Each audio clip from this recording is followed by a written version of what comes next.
मौन में भी अद्भुत शक्ति होती है। जब सेवा बिना दिखावे की, बिना प्रशंसा की इच्छा के की जाती है, तब वही सेवा भगवान के सबसे निकट पहुंच जाती है। आज हम बात करेंगे स्ट्रेंथ ऑफ साइलेंट सर्विस यानी मौन सेवा की शक्ति के बारे में। हनुमान जी इस सत्य के सबसे बड़े महान उदाहरण हैं। उन्होंने कभी अपने कर्जों का बखान नहीं किया। उन्होंने रावण के वध तक हर शरण में अपने गुरु और भगवान श्री राम के आदर्शों को ही अपना धर्म माना। न उन्होंने कभी कहा कि मैंने यह किया, न कभी किसी से श्रेय चाहा। उनकी सेवा मौन थी, लेकिन परिणाम गूंजता रहा। पूरे युगों तक उनकी शक्ति उनकी सेवा से नहीं बल्कि उनकी निस्वार्थ भावना से प्रकट हुई। उन्होंने हर कर्जों को भगवान के चरणों में अर्पण माना। यही है स्ट्रेंथ ऑफ साइलेंट सर्विस।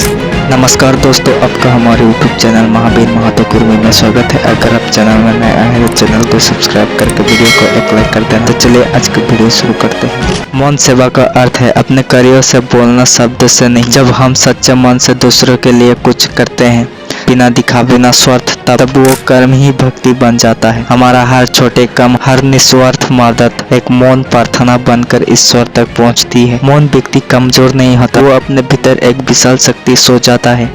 धैर्य, भक्ति और आत्मबल की जो व्यक्ति मौन सेवा करता है, उसका मन अहंकार से मुक्त होता है। वो जानता है जो कर रहा हूँ वो ईश्वर की कृपा से ही हो रहा है। हनुमान जी ने कभी नहीं कहा कि वे शक्तिशाली है, फिर भी संसार उन्हें बलवान कहता है, क्योंकि सच्ची शक्ति शोर नहीं करती, वो सिर्फ परिणाम देती है। हम सबके जीवन में भी यह सिद्धांत लागू होता है। जब हम दूसरों की मदद करते हैं, अपने घर, समाज या कार्य स्थल पर निस्वार्थ भाव से कार्य करते हैं, तो वही कार्य ईश्वर की सेवा बन जाता है। मौन रहकर की गई सेवा में शांति, प्रेम और आशीर्वाद का संचार होता है। भगवान ऐसे हृदयों में बस करते हैं जो सेवा करता है पर गर्व नहीं करते।